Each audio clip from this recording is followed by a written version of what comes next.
Welcome into another edition of Valpo Sports Night. I'm your host, Drew Taylor. On today's show, we'll discuss the Valpo baseball team as well as the first week around Major League Baseball. First things first, let's introduce my guests, Mike Targonski, General Manager, WVUR, and Chris Kleinon-Schultz, Sports Director, WVUR. Guys, let's talk about the VU softball team. They're still atop their conference and have showed no signs of stopping.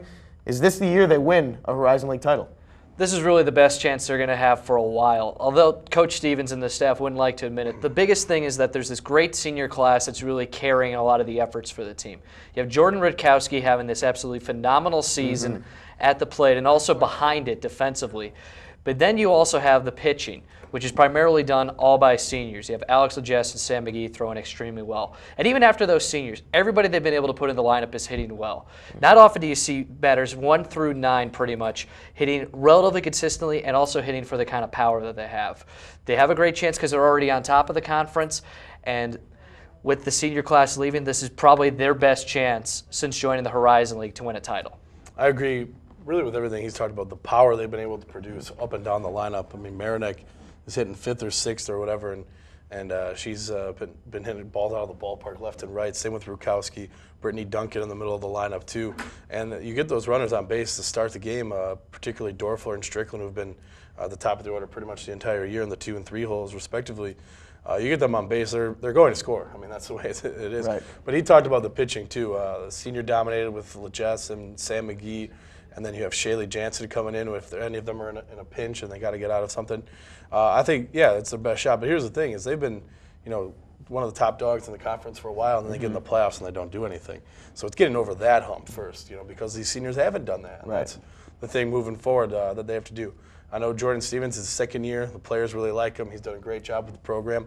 It's now time to take that next step, the thing they haven't been able to do for a couple of years. What's a potential weakness you see on this team, though, going forward, stretch run here and then through the Horizon League Championships? I don't know if there's any necessary weakness in this team. It's just a question of whether they can keep performing at the level that they are performing. Because they're set up so well. They play defense well.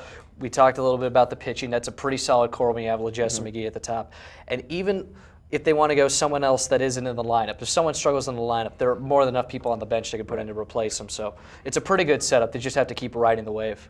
I was just going to say you can't have these bats go cold because they're sticking it right now. Okay, guys, let's switch gears now. The Crusader Baseball team sits in a tie for 2nd with 3 other teams. Been up and down year for them so far for the Brown and Gold. Where do you see them finishing out in the regular season? I guess what seed do you see them at going into the Horizon League Championships? I'd say middle of the pack, probably 3, 4, somewhere in there. Okay. The thing is their pitching is really the thing that has to keep them up. Kevin Wild. Kevin Wild, Kyle Wormington, Tyler Deachin, they've pitched really well. Have. And that's I think one thing has been a product of their success so far is the way that pitching has been. And the lineup, there's a couple of people struggling right now. Will Hagel, Steven Scobie. Got to get going, and once you get them going, I think the offense will start to click a little bit more. But the starting 3 right there to get you through a weekend series in this Horizon League, I think that'll keep them in there for a while. It's a matter of getting those runs to help those guys out. They have a great pitching staff. It's just a question of whether they get timely hitting and make it easier on these pitchers. So many of these recent games have been decided by 1 or 2 runs, and that puts more stress, especially on starters, because they keep going so late in games, something that manager Tracy Woodson likes to do, really rewarding the starters for their work. At the rate the season's going right now, I'd probably have them in 3rd place. There's a lot of teams that would be below them in the standings, like Youngstown, who just hasn't gotten it together at all, and these other teams like UIC and Milwaukee that have really one good facet going from, but not as balanced as Valpo can be. The biggest question is that upcoming series with Butler that'll be at Emory G. Bauer Field 20th, 21st, and 22nd, because Butler's shown they're a pretty good offensive team. It'll be between probably Butler and Valpo to see who can really challenge Wright State, who's at the top. So that's a series that could determine things. And at this point, I'd give Butler the edge, but that series will really make that picture clearer. The thing I look at it right now is you see Wright State, top of everybody, and then it's pretty much an open game. I mean, anybody can really make a run here, and at any given moment in the Horizon League Championships, you can upset a Wright State. That's not out of the question in my mind.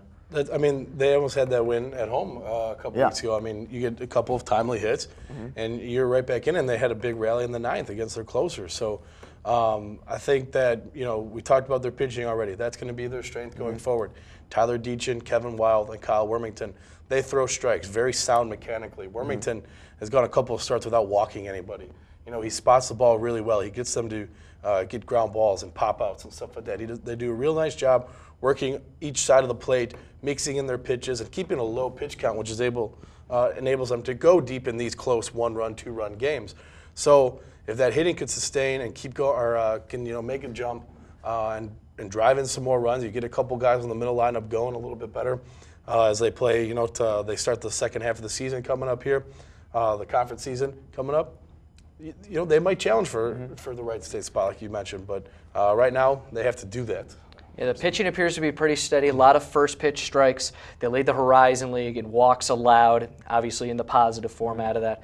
It's just the question of whether they could get the hitting to back up that consistent pitching. The defense will be there. The pitching will be there. The hitting is the X factor. This is the crucial run in the season, though. A lot of Horizon League opponents all bunched up here in the final month or two, so very interesting to see how the Crusaders finish up. Guys, the men's basketball team has made some headlines this offseason. First, obviously, Richey Edwards and Hrvoje Vucic have decided to transfer. Addition by subtraction here, or are you upset to see them go? Well, Vucic really wasn't playing all that much to begin with, so he was a nice option to have on the bench if someone was in foul trouble, but I don't think the team is going to miss him too much. Richey Edwards provided a great influence off the bench. He tore up the entire month of February, and he'd be a nice influence to have back on the team if he could be consistent throughout the year. But there's also these guys that didn't get to play, like Bobby Capobianco and Vachil Fernandez. They can try to fill that role too. This team is pretty guard heavy, which is one of the reasons why it's especially tough to see those two go, is because there's that little less size, a little less proven Valpo commodities where we're still waiting for Capobianco and is to play their first Valpo games. They can step it up. It'll make up for that all right, but I don't think by any means anyone's glad to see both of them go. Right. Yeah, I agree. Vuk just being the piece that he is to the team, and the guys enjoy him and stuff like that. Obviously, that's going to be a factor too. You think about the relationships and the personal ties to these guys that came in that were recruited with him. Besides Chris Halverson, this class has stayed together. So that's one thing that over the last couple of years, they get these class of like 5-6 guys, and maybe 1 or 2 stick around through the end, just based on transfers and other situations that come up. So that's one thing I think you do have to factor in. It goes out beyond the basketball court. Because of how well they worked this year on relationships and the way Bryce has really kind of tied in everything full circle about life and basketball. That's important. Down that stretch run, I think you take Richey Edwards out of the lineup, or he doesn't have as hot a game for those 5 straight games. He scored 17 or more. You're looking at a 2, 3, maybe even 4 seed. I think he kept them alive for that title. And I think that's a very important thing to look at going forward. How are you going to replace that production? Well, we don't know what Bobby Capobianco could bring to the team. We don't know what Vachil could bring to the team. We don't know if Bobby's going to start at the 4 and Ryan Brokoff moves to a 3. Is that going to be the best fit for both of them? Because Brokoff presents a huge mismatch at the 4. And Ben Boggs, where does he fit in? Right. So the questions come in there. But I think that's why the decision was that for Richey to leave, because those are the question marks that need to be answered. Where did he fit into those? Is this sort of a trend that's going to keep going for Valpo basketball? 2 leave, you bring 2 back in, and kind of not the traditional form as you recruit freshmen and they grow up 4 years in a program? Or is this kind of like a Detroit situation where you get some transfers in, some leave the program, and it's kind of like recycle some players that way? It almost feels like it's leaning in that kind of a direction just based off the recent patterns. I don't know if anyone's content one way or the other, because it looks like Drew's getting out there trying to get some stellar freshman recruits to come in.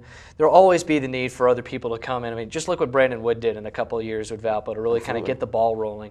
There'll always be options to get great people, whether it's young players from overseas, or maybe transfers from overseas, or even just from the mainland. There's going to be people that'll find a way to fit into this puzzle and make Valpo a good basketball team. Guys, the second part of this men's basketball topic is Bryce Drew. He signed an extension after receiving an offer to coach Mississippi State.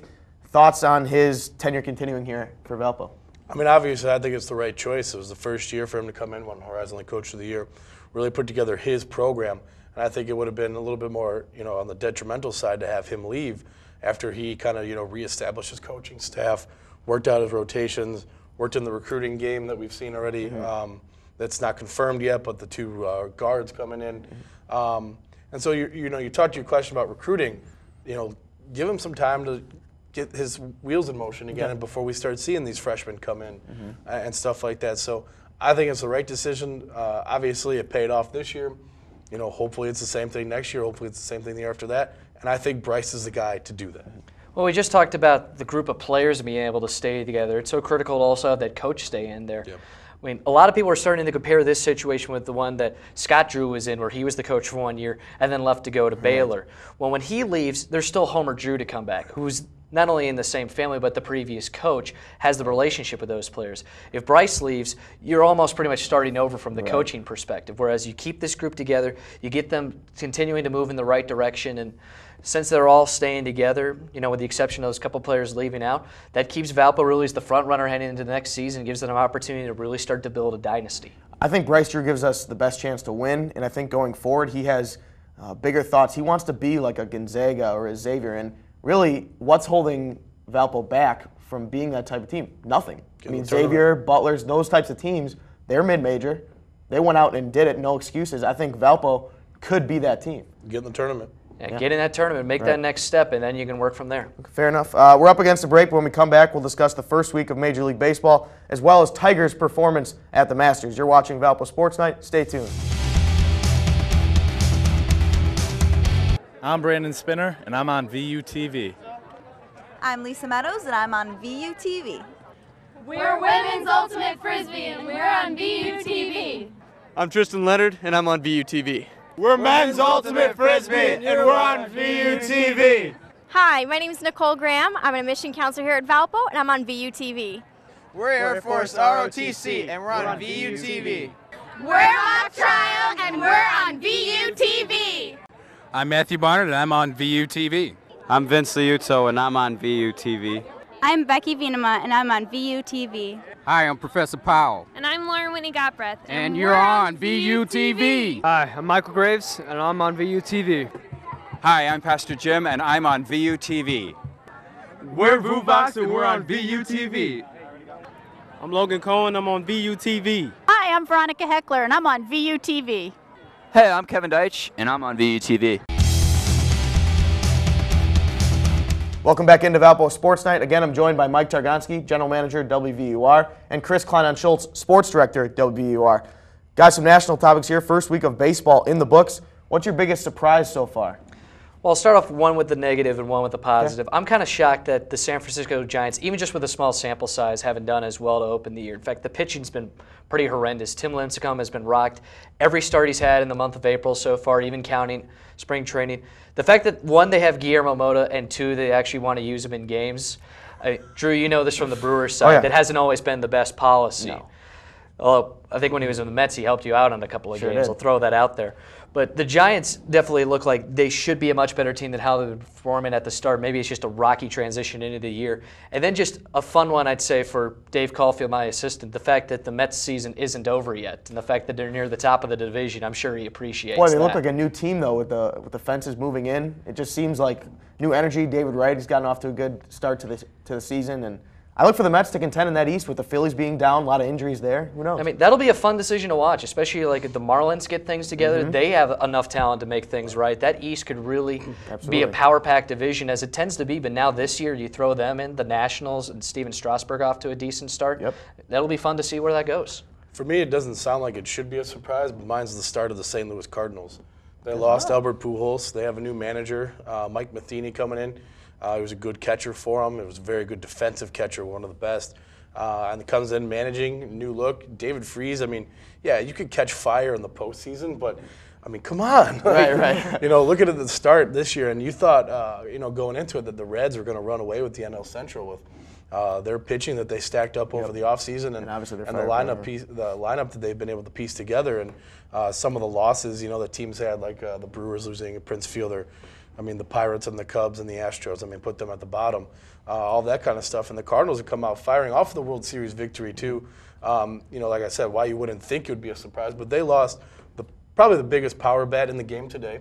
And one of the winningest managers and probably one of the best managers, last year in La Russa, and they're right there at the top. You mentioned Pujols, though. Do you think St. Louis fans are maybe okay now with letting him walk?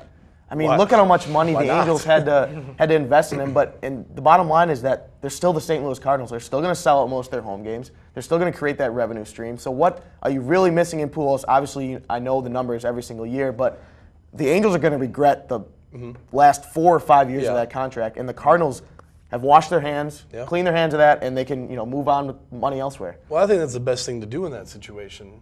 Obviously, he made the decision. You're upset.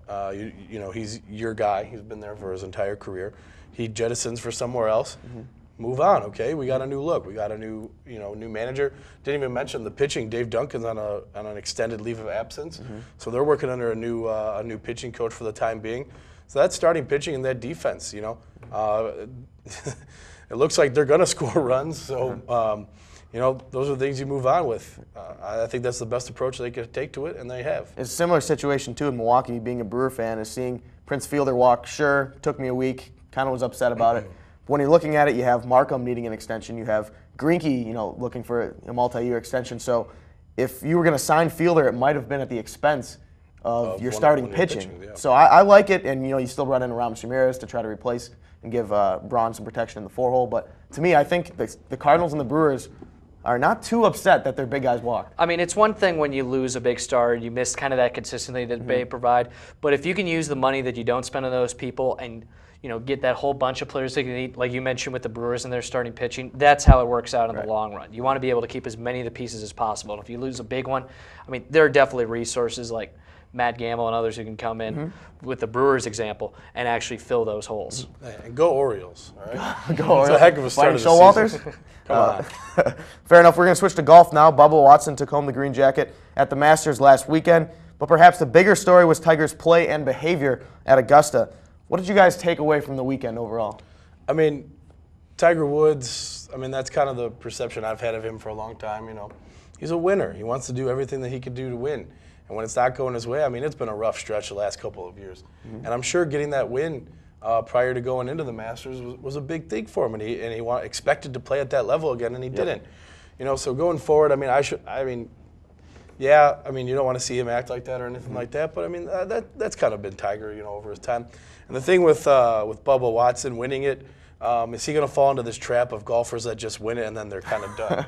Right. Really, McIlroy. McIlroy had a big win, moved up to number 1, and what did he do?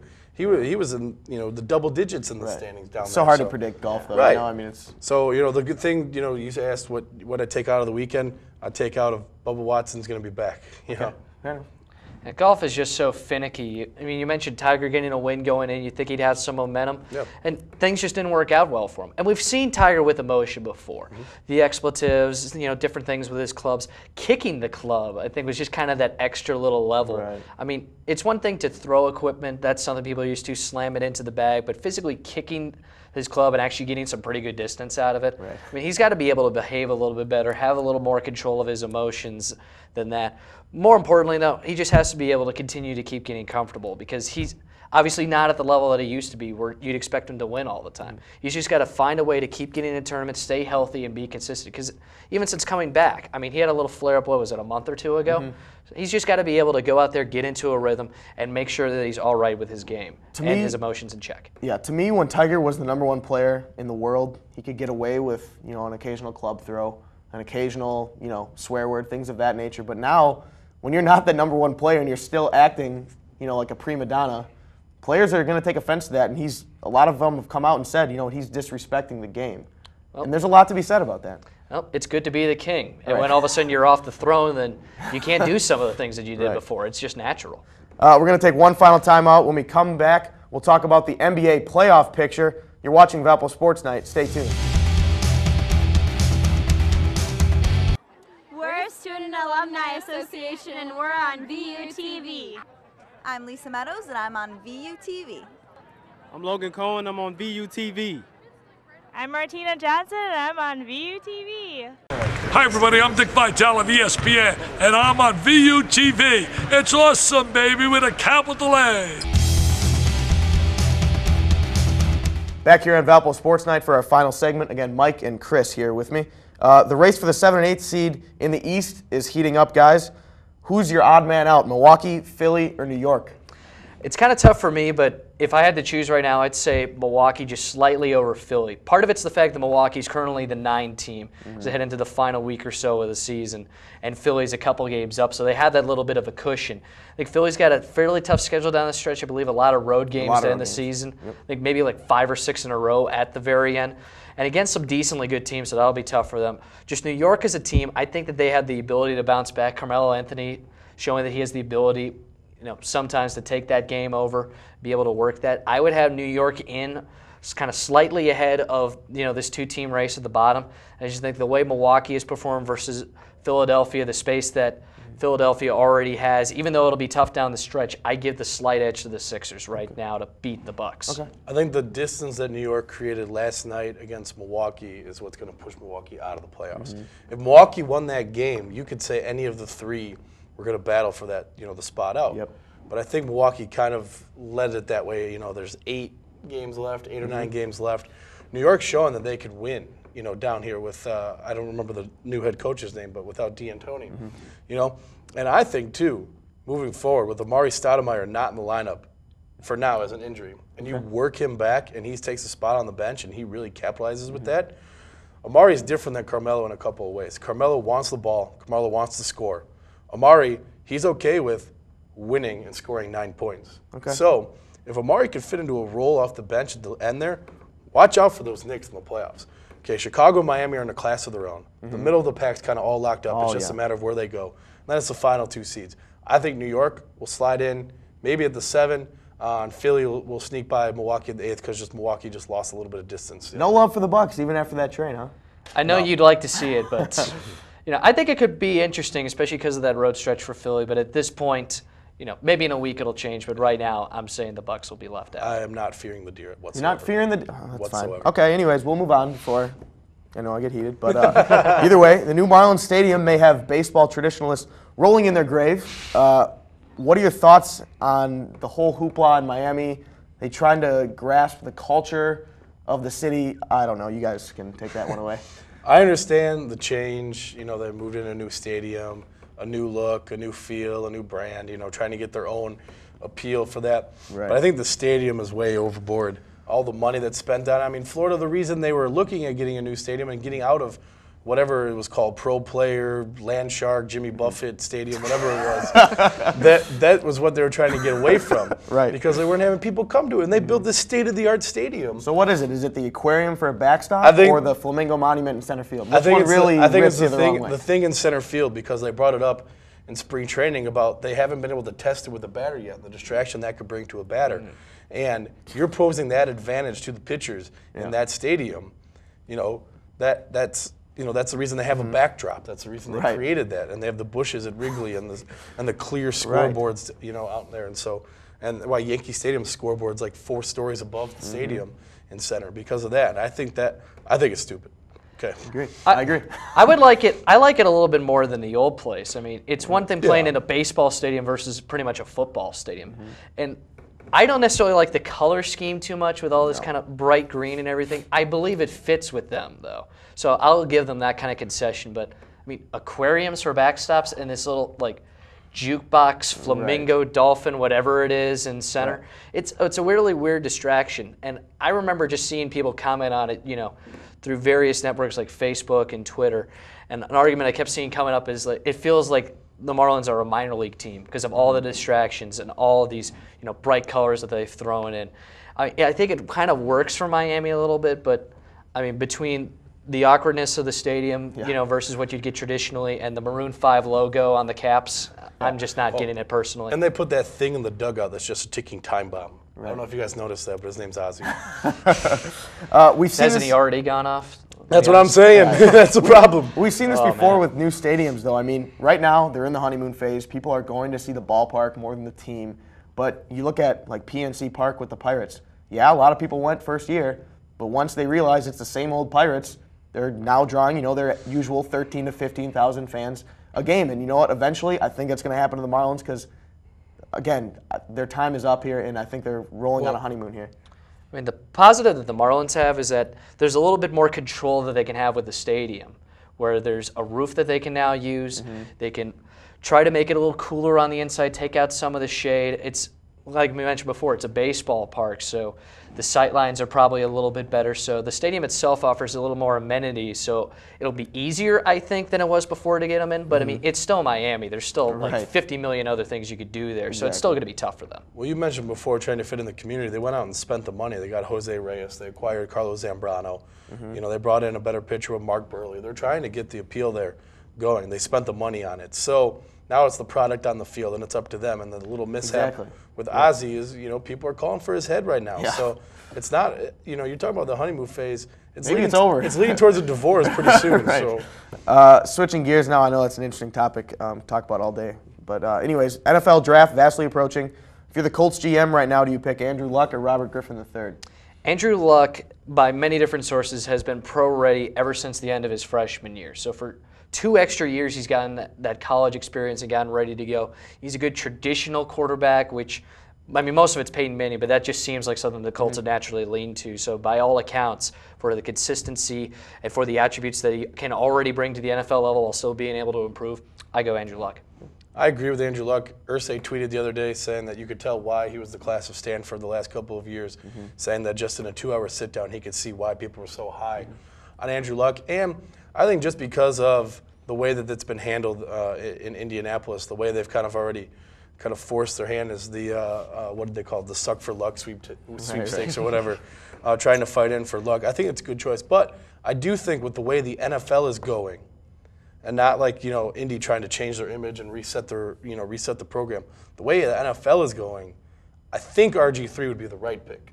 Okay. But with the direction that Indianapolis is going, the restart, traditional football, get back to our roots, Andrew Luck's the right pick. It's an interesting point because I think the NFL has moved to more of athleticism trumps everything. Okay, this guy can run a 4.3, but how well can he read a zone defense?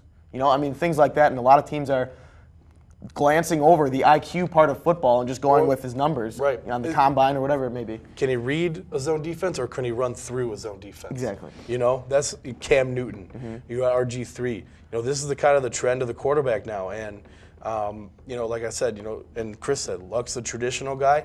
And if you want to restart and you're thinking strictly football, yes, Andrew Luck is the pick. Current football, RG3 is a smart choice. There will be many teams down the line. Don't know where he'd end up in the draft, but there's many teams that could use the services of someone with the kind of talents that Griffin offers.